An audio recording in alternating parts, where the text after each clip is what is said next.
Welcome back to Lend Me Your Ear. This is Chapter 4. However, the remarkable and praiseworthy achievements of these two exceptional brothers deserved statues and everlasting monuments as a tribute to their honor. They had discovered a new world, richer and nearly as significant as the old, despite the defamatory accusations of a malicious individual. Unfortunately, this person's false claims resulted in the loss of their influence and credibility at the Spanish court. They fell out of favor with their prince, who had been swayed by insinuations of potential wealth among the courtiers. This led everyone to seek commissions and dream of becoming commanders in the Indies, hoping to amass sudden riches. Francisco Bombadilla, initially successful in his endeavors, was appointed with full authority to replace Columbus in Hispaniola. As soon as he landed, he exerted his extreme power, arresting the admiral and his brother, chaining their hands and feet, and sending them aboard two separate ships bound for Spain. Upon their arrival, the king, not entirely forgetting their past services, ordered their release from chains and treated them as honored guests, providing them with a civil retinue to his court, where they were well received for 3 years. Restless and ambitious individuals, Columbus and his brother grew tired of their prolonged rest and sought a new ground to embark on further explorations. On May 9, 1504, they set forth with 4 well-equipped ships from Cadiz. Their journey faced challenges from the start, as Bombadilla, who had mistreated Columbus and his brother under the king's commission, did not allow them to land in Hispaniola and seek respite for themselves and their crew. Thus, they were compelled to sail onwards to the islands of Guamixa and Veragua, where a hurricane struck.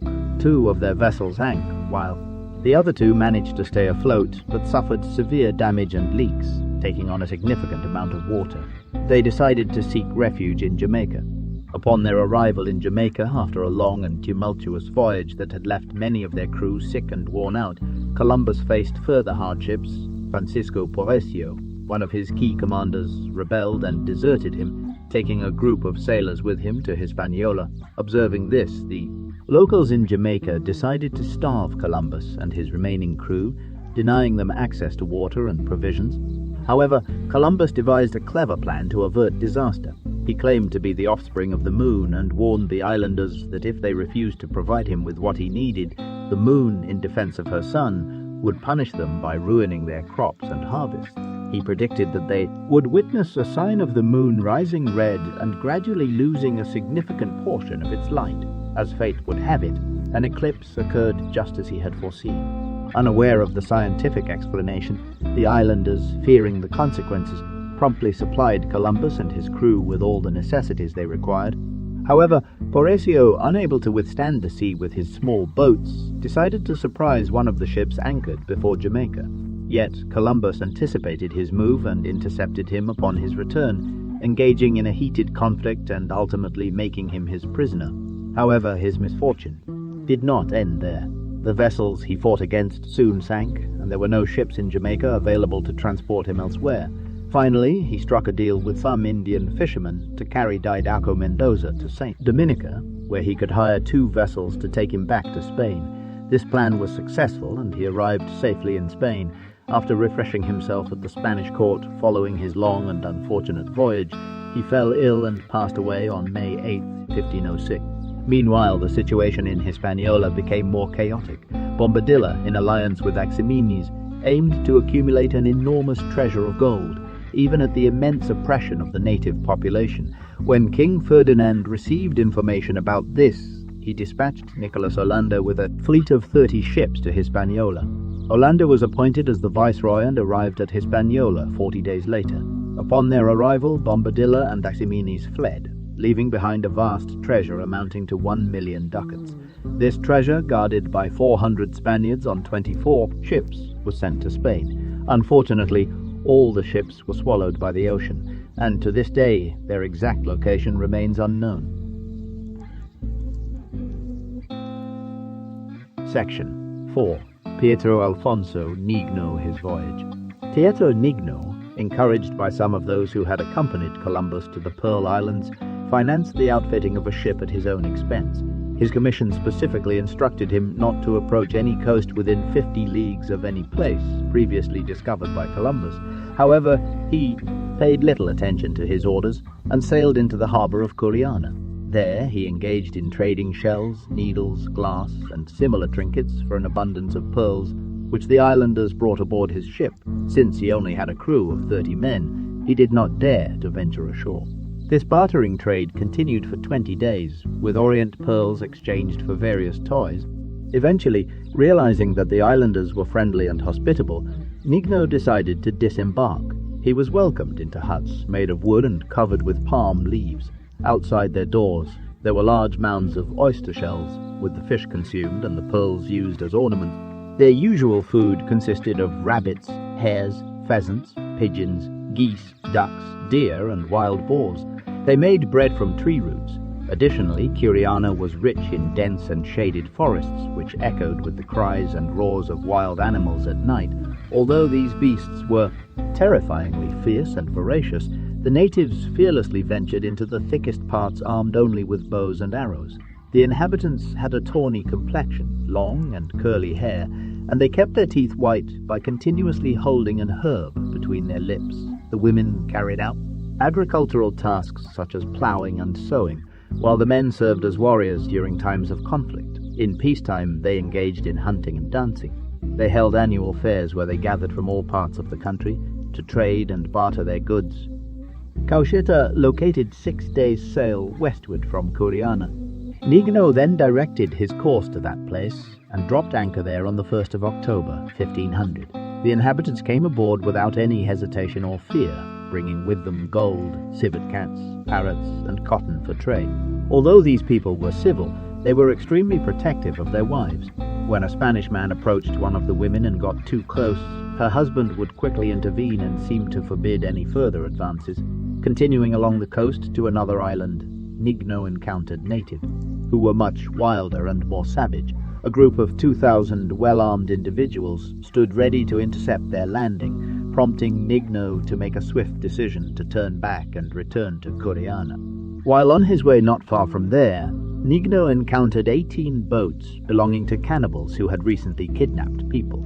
These cannibals, displaying great boldness, attacked the Spanish ship by surrounding it with their canoes. However, they were driven back by the terror of the Spanish guns and soon retreated. The Spaniards managed to capture one of the boats along with 2 men, as the rest saved themselves by swimming. One of the 2 captives was bound hand and foot and revealed that he was supposed to be killed and eaten the next day, just like his companions, whose flesh was being feasted upon during a joyous banquet. Nigno untied the prisoner and allowed him to do as he pleased with the captured cannibal, who proceeded to beat and whip him to death. Continuing his journey, Nigno reached the coast of Paria, where he discovered a peculiar type of salt that the sea washed ashore during tempestuous weather, which later hardened under the sun. This salt had to be collected before any rain fell, as it would otherwise dissolve and seep into the ground. Sometimes it hardened so much that it resembled stone and could be used to make pots and other vessels, which the locals traded for foreign goods. Without making a significant stop in Paria, Nigno returned once again to Curiana, where he spent 20 days engaging in pleasant activities.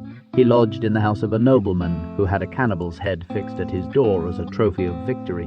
Nigno also witnessed the bodies of prominent individuals being dried by a fire, their hardened remains intended to be placed among their idols. Eventually, Nigno set sail for home, carrying an invaluable treasure of pearls to Spain. However, conflicts arose with his crew as he kept most of the pearls for himself and refused to give them their rightful shares. Moreover, he withheld 1/5 of the pearls from the king. This led to complaints filed by Ferdinando de Vega, the governor of Galicia, resulting in Nigno's imprisonment. Eventually, he was sent to the court where the pearls were declared as seized property, since Nigno had traded for them in Curiana, contrary to the king's orders not to touch any coast within 50 leagues of Columbus' discoveries. Since Nigno had disregarded these orders and jeopardized the pearl trade, King Ferdinand appointed governors for Curiana, who were responsible for overseeing and employing individuals to harvest pearl oysters. Accompanied by a significant number of soldiers and 6 monks, these governors forced the inhabitants to provide them with abundant pearls. The oppression grew to such an extent that one morning, a large group of the inhabitants conspired and launched a sudden attack, resulting in the massacre of most of the Spanish intruders. After triumphantly celebrating over the dead bodies and Believing they had completed their work, feasting on the flesh in a joyous manner, they discovered some of the survivors. Those few who managed to escape sailed to the island of Dominica. The governor of Dominica, Didydicus Columbus, son of the renowned Christopher Columbus, was outraged by the incident. He immediately dispatched Captain Ocampo with 300 men to Curie. Considering gender or age, Ocampo indiscriminately killed everyone he encountered. However, since they themselves were unable to engage in the lucrative pearl harvesting, he spared some individuals for that purpose. He ordered them to construct 25 small houses or hovels on the shore, which he named New Toledo. Afterward, they resumed their pearl fishing activities with renewed vigor. Section 5. The Voyage of Vincent Agnes Pinzon. On the 1st of December, 1499, Vincent Pinzon set sail with 4 vessels from the port of Palos. He had previously served as a ship commander under Columbus during his first expedition, which gave him valuable navigation experience. As he sailed beyond the Hesperides, he was unexpectedly caught in a powerful storm that lasted for 3 days and eventually drove him towards a flat coastline. Upon landing, he discovered only the footprints of people and witnessed large campfires during the night. At daybreak, a group of 20 Spaniards approached the area, and 32 men armed with bows and arrows prepared to confront them. However, as they drew closer, the Spaniards offered peace, which was refused by the indigenous group. After a brief standoff, both parties withdrew without engaging in combat. Following this encounter, Pinzon came across a wide but shallow river. While ashore on a hill, he encountered a large gathering of indigenous people. To initiate trade, he tossed them a seashell, and in response, they presented him with a chunk of gold. However, as the Spaniard reached out to take the gold, they attacked him. He would not have been able to defend himself for long if some of his companions had not swiftly intervened. This led to a fierce conflict, resulting in several wounded Spaniards, 8 fatalities, and the sinking of one of their small boats. The indigenous Americans fought bravely, pursuing the Spanish ships into the sea. Eventually, Pinzon managed to escape from these attackers and entered a freshwater sea formed by the convergence of several rivers. From there, he caught sight of the Parian coast and was astonished by the sight of a tree so large that 16 men could not encircle it. In the vicinity of these trees, he also encountered a peculiar creature, a combination of a fox and a monkey with human-like feet and owl-like ears. It carried its young in a large pouch, hanging from its belly, and did not abandon them until they were able to fend for themselves. Pinzon captured one of these creatures along with 3 young ones, but unfortunately the young ones died during the voyage. He presented the mother alive to the king in Granada. Having sailed 600 leagues along the Parian coast, Pinzon and his crew encountered a severe tempest. 2 of their caravels were capsized. With their keels turned upwards, the 3rd was driven from its anchor, and the 4th was heavily damaged and leaking, on the verge of sinking. Managed to run the 4th ship aground to save their lives. Although Pinzon himself escaped the danger of drowning by being on land, he and his crew were not spared from even greater hardships. They faced the imminent threat of death, either due to lack of provisions or the hostility of the indigenous inhabitants. In their desperation, they contemplated taking their own lives, resorting to killing one another. However, some among them advised against such drastic measures and suggested living their lives as Christians among the unbelieving natives. In their dire situation, the storm eventually subsided, and Providence granted them a chance at survival. The ship drifted before the wind, restoring their hope. With renewed courage, they repaired the 2 damaged ships as best they could. Venturing back to sea and setting sail, they arrived in the Spanish port of Palos on the last day of September 1500. Section 6. The Expedition of Americus Vespucci. Amerigo Vespucci, a native of Florence, commanded 4 ships that were funded by King Ferdinand. They set sail on the 20th of May, 1497. After stopping at the Canary Islands for supplies, they headed towards Paria. There, Vespucci established friendly relations with the local inhabitants, who eagerly traded gold for simple items such as pins, bells, and mirrors. These people, both men and women, go completely naked without even covering their genitals. They have a dark complexion and shave off all their hair, except for some women who leave a small tuft on their heads. Judging by their broad and flat faces, it is believed they are descended from Tartary. They surpass Europeans in running and swimming abilities. In fact, the women often venture 2 or 3 leagues into the sea without any boats or floating devices. Their archery skills are exceptional, using arrows tipped with sharp fish bones. They also employ lances and club.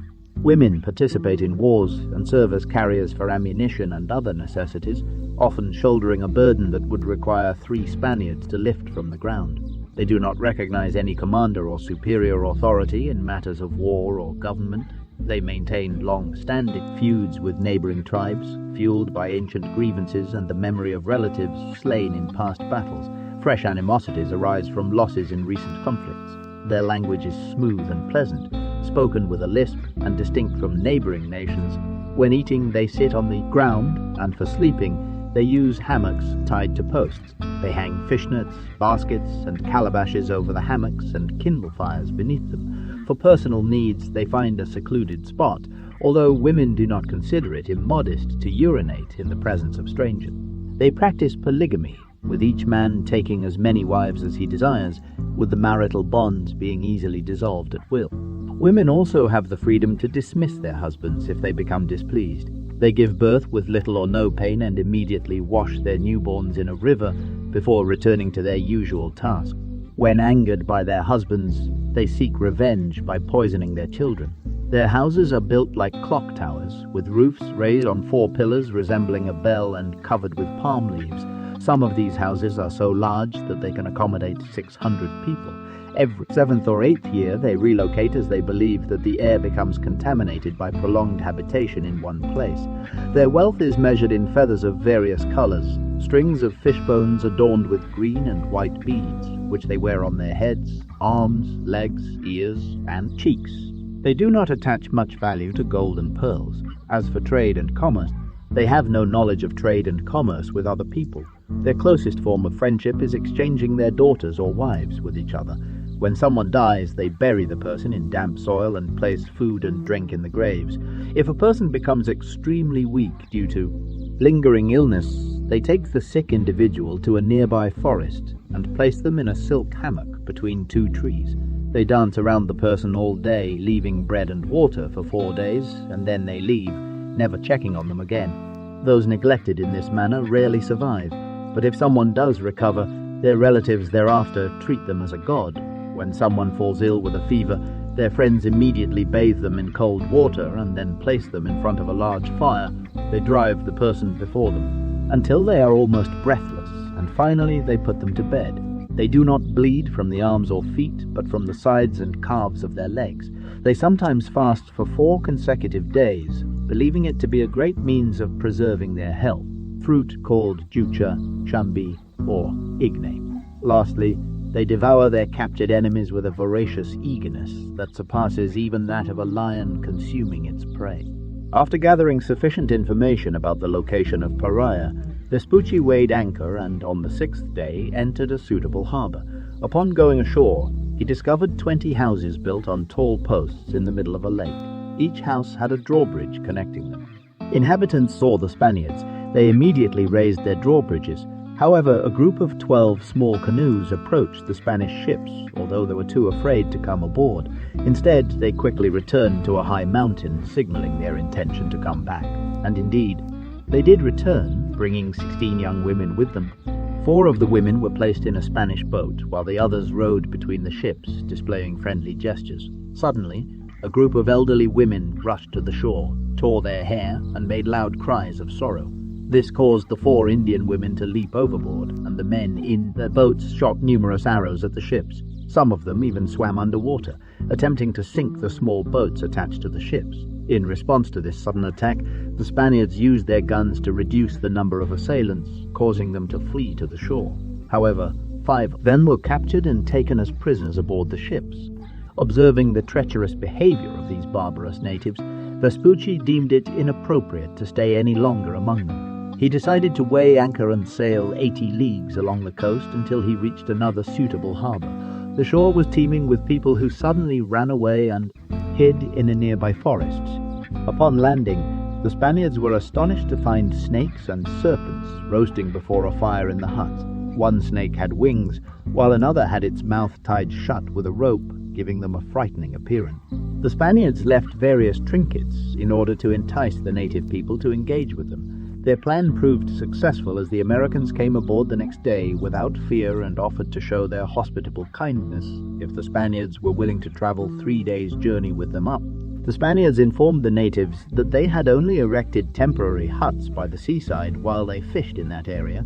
Around 20 well-armed Spaniards decided to embark on the journey. They traveled across hills, valleys, and rivers until they reached a village consisting of 9 houses, which was densely populated. The natives received them in a remarkable manner, expressing their joy through dancing, singing, hunting, and other joyful celebrations. They presented their wives and daughters as a sign of hospitality, allowing the strangers to interact with them freely. News of the Spaniards spread quickly, attracting people from nearby villages who came to see and greet the strangers, inviting them to their own towns. The Spaniards accepted the invitation and spent 9 days among the natives, being treated with great hospitality, including various sexual encounters. Afterward, they returned to their fleet, accompanied by thousands of natives who brought gifts for Admiral Vespucci. They entertained as many natives as they could on board at once, dismissing them before welcoming others. However, when the guns were fired, the natives quickly jumped off the decks and dived underwater like ducks. Later, when they were informed that the thunderous sounds were sent from heaven to destroy their enemies, they were somewhat relieved and referred to the Spaniards as Charabi, meaning wise men. Vespucci sailed past an island located in the Bay of Mexico at a latitude of 20 degrees north. He followed a winding coastline, which remained in sight for a distance of 860 leagues. Eventually, he entered a harbor unlike any he had seen before. He spent a month repairing his ships there, receiving assistance from the local inhabitants. Among other things, they complained that a savage people from an island about 100 leagues away would come to their island every year and attack them ferociously. They would capture and eat anyone they could, inflicting torture upon them first. They spared no one, indiscriminately killing the elderly and even infants. They sought assistance from the Spaniards to seek revenge. In return, they promised to follow the fleet with their boats. Vespucci promised to help them eradicate this bloodthirsty people. To demonstrate his commitment, he ordered 7 natives to guide them in canoes. After 7 days, they anchored before the island called High, where the shore was guarded by naked, painted men. These men had strong, muscular bodies adorned with various colored feathers on their arms, legs, and heads. They carried offensive weapons such as bows, arrows, and spears, as well as large shields for defense. When the approaching Spaniards were within range, they shot a barrage of arrows at them. However, Vespucci positioned his ships close to the shore and fired chain shot, causing significant damage. Despite this, around 40 Spaniards who disembarked from their boats found themselves in great danger. The cannibals, upon hearing the sound of horns, gathered and attacked them relentlessly. The Spaniards were forced to set aside their guns and engage in hand-to-hand combat. If timely assistance had not arrived, they would have undoubtedly been killed. The outcome of the battle remained uncertain for 2 hours, but eventually the cannibals retreated, leaving the Spaniards as the victors. The following day they pursued their victory and drove their enemies before them. They burned their villages and boats and took 222 captives. They took the 222 captured prisoners to Spain, where they arrived safely on November 15, 1498. This successful expedition encouraged Vespucci. After spending only 7 months ashore, he obtained command over 6 ships and set sail from Cadiz. He made a stop at the Canary Islands before continuing southward. After sailing 500 leagues, he discovered a country that was flooded and marshy, due to large rivers. It was abundant in trees, but showed no signs of inhabitants. However, shortly after, he arrived at an island where he captured a boat with 2 recently castrated prisoners. These prisoners were sent as a gift to feast the cannibals, who refused to negotiate under any other circumstances. Vespucci sailed another 80 leagues along the shore of an unknown island, where he traded for some gold and obtained 500 pearls in exchange for a single shell. The inhabitants claimed that these pearls were not from their island, but were taken from their enemies to the west, who possessed a great number of them. Noteworthy events did not occur on this voyage except for the peculiar habits of a wild people living on a barren island. These people wore 2 hollow vessels around their necks. One vessel contained white stamped roots and herbs, while the other was filled with grass. They greedily stuffed the grass into their mouths, feeding like cattle. Then, using a stick moistened with saliva, they dipped it into the crushed herbs as if chewing cud, turning it around in their mouths. They would then remove the stick and sprinkle more of the crushed herbs onto it before swallowing it down. Fresh water was scarce among them, and they gathered dew from large leaves.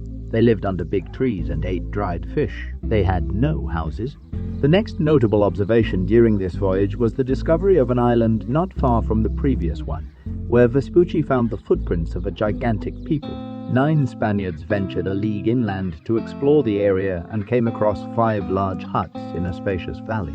Inside were 2 elderly women and 3 young women, each twice the height of an ordinary man. The older women invited the Spaniards to eat, and while they were seated discussing how they could capture and transport one of these giant women to Spain to exhibit her for profit, 36 giants suddenly entered the huts.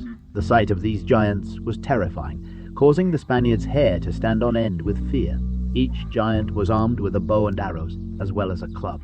The giants, astonished by the presence of the 9 strangers, engaged in intense conversation among themselves, providing the Spaniards with an opportunity to plan their escape. Some believed it was best to fire their guns at the giants and run away in the ensuing smoke, while others thought a more peaceful approach would be preferable. Ultimately, they all agreed to take their leave, exiting the hut. However, the giants followed them, keeping a short distance behind, adjusting their pace according to the Spaniards. Eventually, the Spaniards reached the shore and boarded their boats, quickly setting off. The giants pursued them, swimming after them and shooting numerous arrows. Startled by the thunderous sound of 2 large guns fired from the ships, the giants retreated to the shore and fled into the nearby hills. Vespucci began considering the idea of returning home as their provisions were running low, and the seamen were exhausted after enduring a year of equatorial heat. They set their course towards Spain, engaging in advantageous trade along the coast by exchanging shells and glass for pearl. Inhabitants presented them with oysters, some of which contained 130 pearls. When the pearls reached their full growth, they naturally fell out of the shells, but those that remained stuck decayed. On November 10, the fleet safely anchored before Cadiz. Vespucci then went to Seville with the intention of settling there, but before long King Emmanuel of Portugal summoned him to Lisbon. The king entrusted Vespucci with the command of 3 ships to explore new lands between the Canary Islands and Africa. They encountered numerous fishes, resembling bream. In just 1 hour they filled their boats with these fishes, which had round, thin scales, sharp teeth, stones in their brains or foreheads, a sharp, pointed heart, a bladder filled with air, a red tail and fins, and fed on seaweeds, gurnets, and oysters. Continuing their journey, 5 degrees south of the equator, they encountered a naked people on top of a high rock. These people beckoned the Spaniards to approach them. 2 of the Spaniards decided to venture there with orders not to stay for more than 5 days. Their initial encounter was with some women who offered themselves for prostitution. However, a youth suddenly appeared, seemingly frightened by imminent danger. An old woman wielding a large club ran down the hill and struck the youth, killing him instantly. The women who were initially courting the Spaniards then dragged the youth's body up the hill, where they proceeded to chop it into pieces, roast it, and eat it. They gestured to the Spaniards that they would devour them in the same manner. The shore was filled with men who showered them with a barrage of arrows. The Spaniards decided it was best to weigh anchor. They took their 2 men on board and sailed 150 leagues until they spotted the coast of Brazil. They sailed southward to 52 degrees, where 3 Brazilians voluntarily came aboard their ship and were easily persuaded to accompany them to Portugal. However, as the weather worsened and the cold became unbearable, with storms causing waves the size of mountains, Vespucci left the coast of Patagonia and the straits that would later be named Magellan behind. He burned one of his ships before Cape Sierra Leone and safely brought the remaining 2 ships to Lisbon. Vespucci's 4th expedition took place on May 10, 1503. He sailed directly with 6 ships to Sierra Leone, but encountered difficulties anchoring due to strong eddying currents. 3 degrees beyond the equator, they came across a rising island, 2 leagues long and 1 league wide, devoid of inhabitants. Unfortunately, their best ship, with a capacity of 600 tons, was wrecked against a rock and nothing was salvaged except the sailors. Vespucci, however, rowed ashore with a boat and discovered a convenient harbour with plenty of fresh water, tall trees, sea spiders, and frightening dragons. These dragons had sharp heads, fiery round eyes, wide mouths, wings resembling those of bats, speckled breasts, curled tails, blue backs, and 2 triangular-shaped pouches hanging beneath their bellies. Equally strange were the sea spiders, with their hard feet, long upper teeth, 2 long claws or pincers and double belly. A black skin lay between their heads and bellies, and these sea spiders darkened the water and created a great shadow when someone approached them at night. They feed on fish, and the female spiders lay small white eggs that resemble hailstones. After leaving this desolate island behind, Vespucci sailed 300 leagues and entered a harbour which he named St. Abdi. He stayed there for 2 months, waiting for the return of those he had sent into the country. However, realizing that further waiting was in vain, he continued his journey. While sailing between the Abrolhos in the Curubab River, he constructed a strong fort. The fort was manned by 24 men, equipped with 12 pieces of artillery and stocked with provisions for 6 months. Vespucci spent 5 months building this castle. Eventually, he returned home with 1 ship loaded with Brazilwood. As he approached Lisbon, to everyone's surprise, the city's inhabitants eagerly celebrated his successful return, and it is from this Amerigo Vespucci that the New World is still called America today. Section 7. The expedition of Alfonso, Fogdeda, Diego Nicuesa, Ancísas, and Roderick Colmenares. Americus Vespucci was barely prepared in Lisbon when Fogdeda departed from Beta, the main harbour of Hispaniola, with 300 men to the island of Codego. Codego was inhabited by naked but attractive people who were skilled and excellent archers. On this island they discovered a very peculiar tree that bore a fruit that was pleasing to the taste, but also highly poisonous. Furthermore, anyone who happened to sleep under the tree's shade would lose both their mental faculties and eyesight, and they would only regain their senses by taking dangerous opiates and undergoing a long period of sleep. In this place, Fogdeda attacked a poor village near the coast without showing any mercy. He mercilessly slaughtered all of them except for a few young people who were spared so that they could inform Fogdeda about the fate of the slain and captured Spaniards. These survivors revealed that, in accordance with their custom, the Cotajan people had roasted the dead bodies as well as the living prisoners and feasted on their flesh. After burning down the houses and sifting through the ashes, Nicuesa discovered some gold. However, they soon began to face a shortage of provisions. To prevent this, Nicuesa had ordered Ancísas, the marshal in Hispaniola, to follow with a supply ship for the army in Codego. But due to unforeseen circumstances, Ancísas was delayed, and as a result, most of the Spaniards starved. The 300 men who had come from Hispaniola to Codego were reduced to only 60. Nicuesa had already set sail for Hispaniola when Ancísas finally anchored in the harbour of Cotogouz, and sent men ashore to repair his boat and fetch fresh water. While they were engaged in these tasks, the natives gathered around them. For 3 days, both parties faced each other without hostility. Eventually, a Spaniard who understood the Cotajan language ventured to fetch water and was immediately surrounded. However, when he spoke to them in their own language and assured them that he was not associated with Fogdeda or Nicuesa, who had recently caused great bloodshed, they let him go. This was partly because he warned them that Ancísas would seek revenge if they harmed him. With the tensions eased, the natives brought various provisions on board. Meanwhile, Ancísas sailed to the mainland, Uraba, where his vessel ran aground in the mouth of a harbour and was damaged. Sailors, taking some weapons with them, managed to swim ashore, and their first sustenance came from peaches and cherries they found in the area.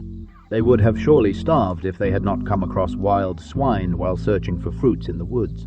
However, their situation was far from safe, as they were dealing with a savage people into whose hands they had unfortunately fallen after the shipwreck.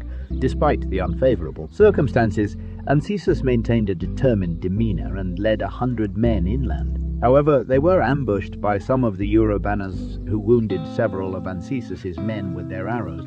In response, they retreated to the shore of the river Daria, where they had also brought the small boats saved from the wreck. While they were deliberating on how to return to Hispaniola, the local inhabitants, mustering a force of 500 men, attacked them. After a fierce battle, Ancísas's men were forced to retreat and eventually flee. Pursuing them, Ancísas stumbled upon a great treasure of gold hidden in a thicket of canes or reeds. Meanwhile, Nicacer sailed to the rich gold-bearing region of Virago with 3 ships, but he lost 2 of them, commanded by Lupus de Olana and the other by Peter Umbria Olana, which ran aground in the river Veragua that gave its name to the entire island. Nicacer managed to build a new ship, while Lupus Olana's ship was wrecked among the rocks. Nicacer fared little better as his ship capsized in a storm, and he and a few of his men washed ashore on Veragua. There, they wandered in a wretched condition along a barren and almost deserted shore for 70 days, surviving solely on wild roots. After wandering, they eventually encountered Olana, who had also been shipwrecked on the same island shortly before. Nicacer captured him because he had dared to assume the title and position of the prime commander of that territory. This further divided the Spaniards, with some supporting Anchises and others supporting Olana. The differences between the factions continued to escalate and could not be reconciled until the famine overcame them all, ultimately leading to the demise of both factions. The savage people, able to handle their weapons, mercilessly killed the remaining Spaniards, reducing their numbers from 785 to barely 90. Despite this dire situation, it did not have any effect on the ambitious Vasquez Nunez, who rebelled against Anchises and further divided the small group of survivors. With the support of his followers, Nunez proclaimed himself the governor of Uraba. However, this newfound authority could not be sustained without immediate assistance, which they soon received. Colmenares, sailing from Hispaniola with provisions, arrived on October 15, 1510, after enduring a tumultuous 23-day journey at sea, while replenishing their water supply. In the river Gaira, they suffered an attack by 700 natives, who used poisoned arrows to wound and kill most of the 47 men. Colmenares arrived just in time to assist the remaining group under Anchises' command, who were on the verge of death due to lack of provisions and internal factions vying for superiority. Recognizing the need for a leader with a legitimate royal grant, Colmenares sought out Nicuza via Point Gogoda. He found Nicueza constructing a fortress on the promontory to defend against enemy attack. Nicueza was glad to see him, but saddened by the hardships and misery they had endured. Many of his men had perished due to extreme heat, famine, and the cruelty of the natives. Only 60 men remained, many of them were sick and weak. After delivering his message, Colmenares convinced Nicueza to abandon the fort and join him. However, they were prevented from landing by Nunez. Consequently, Nicueza was forced to sail towards Hispaniola, and his fate remains unknown. Having rid himself of Nicueza, Nunez found himself in desperate need of provisions.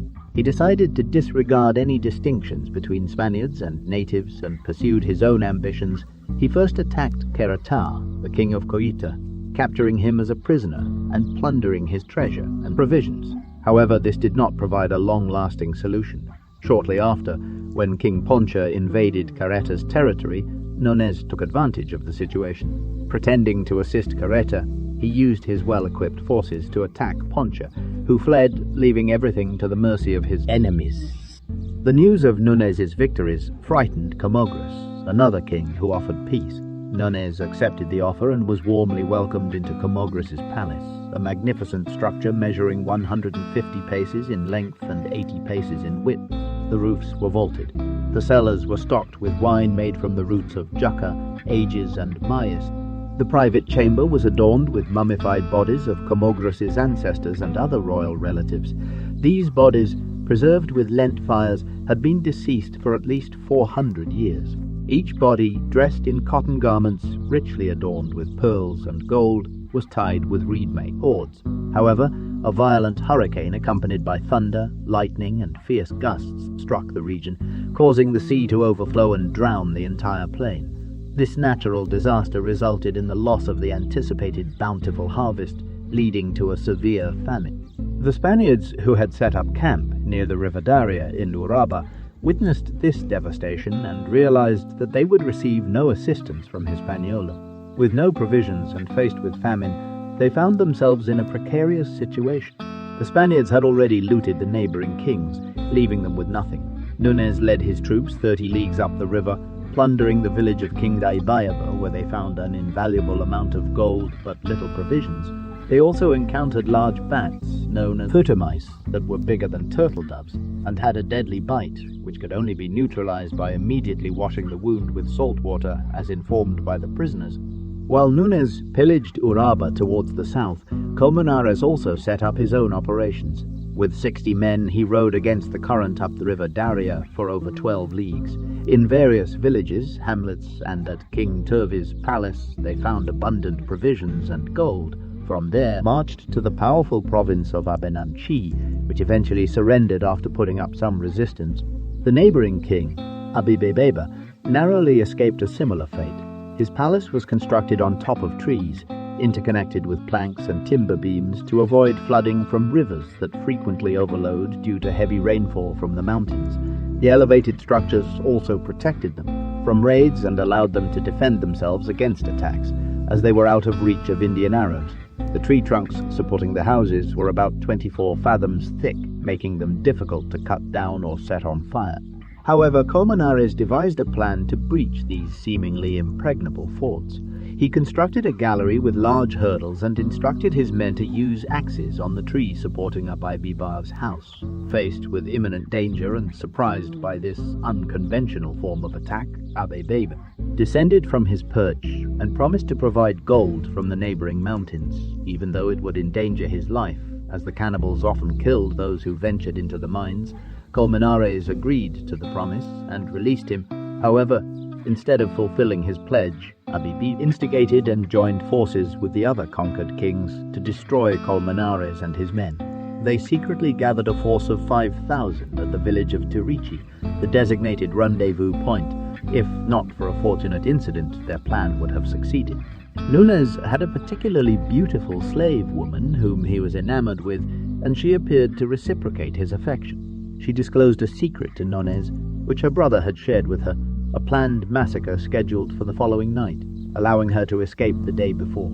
However, she valued her lover's safety over her own freedom and exposed the plot to Nunes, acting swiftly on this information. Nunes launched a fierce attack on the conspirators, foiling their plan.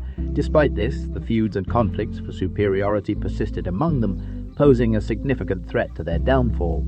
When news of these internal struggles reached Spain, it was deemed necessary to summon Colmenares and Jonqueado to the court to provide an account of all their actions.